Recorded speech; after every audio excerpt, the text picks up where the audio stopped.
Je m'appelle Jean-Pierre.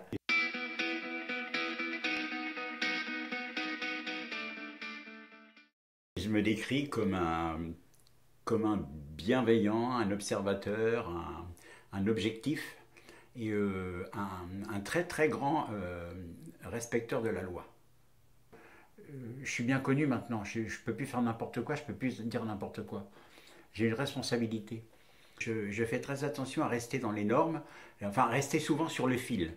Parce qu'il m'arrive souvent de faire des trucs un peu rigolos, mais j'essaye de ne jamais citer, de ne jamais blesser, mais que les gens envers qui c'est parti comprennent. Voilà. J'aime bien mon indépendance. J'aime bien. C'est peut-être un peu de la prétention hein, quand on m'appelle Jean-Pierre de Metz. Je suis vraiment content quoi. Moi, tous les gens, je regarde me sourient. Hein. Ça veut dire quelque chose aussi. Hein, parce qu'on a aussi les visages en face qu'on mérite. Hein. Donc ça, c'est, tu vois, c'est important aussi d'avoir des sourires en retour et puis des gens qui m'apprécient quoi. Voilà, ça c'est bien, c'est bien. C'est peut-être. J'ai plusieurs défauts. J'ai le droit d'en donner plus. Je suis assez peureux, très peureux même. Et deuxième défaut, c'est que je ne suis pas très démonstratif et je ne dis pas suffisamment que j'aime ma femme, par exemple. Je ne dis pas suffisamment. Et ça, je me le reproche. Et ça, c'est difficile pour moi. Pourtant, je sais que c'est le cas, mais je ne le dis pas suffisamment. Ma principale qualité, c'est l'observation. La finesse de l'observation. Quand je vais quelque part, je vois tout. Et je retiens, et j'ai une mémoire incroyable. Depuis que je suis tout petit, je me souviens de tout. J'ai aucune force physique. Mon père me disait toujours, si tu sais pas taper, apprends à courir. Voilà, et j'ai toujours appris à courir. Je suis un gros malin. Non, non, ma force physique, c'est ma force de persuasion en fait. Hein. Avec l'humour, beaucoup. L'humour, ça te sert énormément dans la vie. Je crois que plutôt que d'attraper le bras des gens, je crois qu'il vaut mieux discuter. Il faut savoir, euh, il faut savoir créer la sympathie quoi, avec les gens. Et avec la sympathie, mais tu as tout ce que tu veux dans la vie. La gentillesse, la politesse, la sympathie et l'exactitude, tu as tout. Et le respect, tu as tout ce que tu veux. Ben, la méchanceté, la violence, le racisme, l'antisémitisme, l'homophobie, voilà, c'est ça qui. Et puis la méchanceté envers les animaux. L'ignorance. L'ignorance. Je pense que l'ignorance, ça débouche souvent sur la bêtise et sur la violence. Voilà. La joie. Alors là, depuis le Covid, on a le droit d'en parler. Depuis le Covid, ce qui me procure de la joie, c'est mon épouse évidemment. Et les animaux, c'est la musique, c'est les arts. Je me suis réfugié dans la musique pendant un moment et c'était vraiment très très bien. Et dans la création aussi. Mais la musique, ça me crée beaucoup de joie, mais ça me déclenche des trucs incroyables, hein, des sanglots, des rires. J'ai besoin de créer tous les jours. Un jour sans création, pour moi, c'est pas possible. Tu vois, moi, je me promène dans la rue, je m'y attends pas, et paf, d'un seul coup, je vois un truc qui me remplit de joie. Voilà, c'est ça.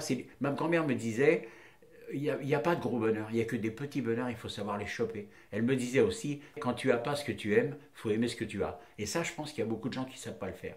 Il y a beaucoup de gens qui essayent de chercher ce qu'ils ne peuvent pas atteindre. Quand on sait bien, moi, ma grande force, c'est quand je sais que je ne peux pas faire quelque chose, ça va directement dans mes oubliettes. Et ça, je crois que ça fait partie de mon bonheur. Non, ne me demandez pas, moi, ce qui me passionne. Tout. Ce qui me passionne, c'est ce qui ne m'intéresse pas. Ça va être vachement intéressant parce que ce qui ne m'intéresse pas, je m'y passionne. Je me dis, attends, pourquoi tu n'aimes pas ça? Et là, je m'intéresse. Et là, je vais voir. Et là, je demande à ce qu'on me parle. Je suis un hypersensible parce que je me fatigue dans la journée. Je m'intéresse à tout. Là, je viens de m'arrêter devant un petit poème qui est marqué sur un compteur à gaz. Je me suis arrêté 10 fois avant de venir. Je m'intéresse à tout. C'est ma vie d'émerveillement. Déjà, mon premier émerveillement, quand je me lève le matin, que je vais voir ma tronche dans la glace, je me dis, t'as vraiment de la chance, t'es beau. L'autosatisfaction. Et après, je sors, mais je m'émerveille pour un rien, quoi. Un oiseau qui passe dans le ciel, c'est la fête pour moi.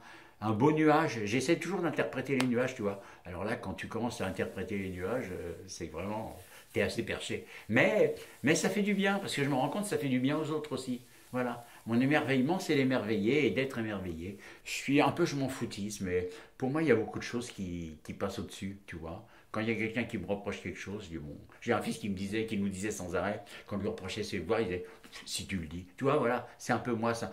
Si on peut définir ma vie, c'est création, bienveillance, aide, euh, 0 €, tu vois, faut cadrer comme ça. Voilà, ça c'est moi, c'est Jean-Pierre.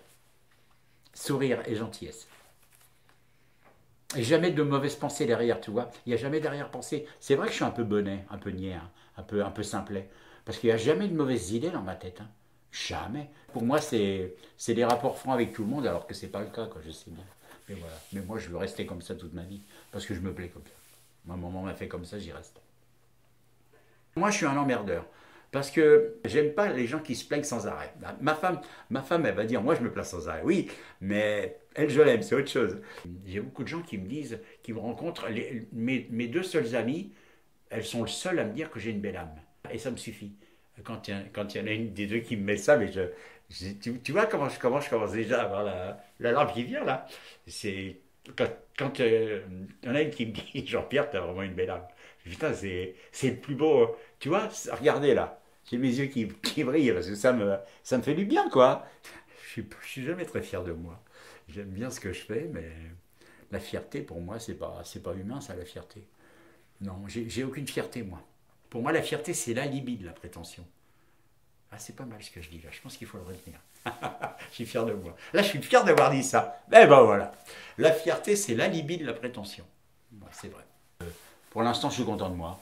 Je suis relativement content de moi. J'ai pas fait d'erreur, j'ai pas fait de bêtises.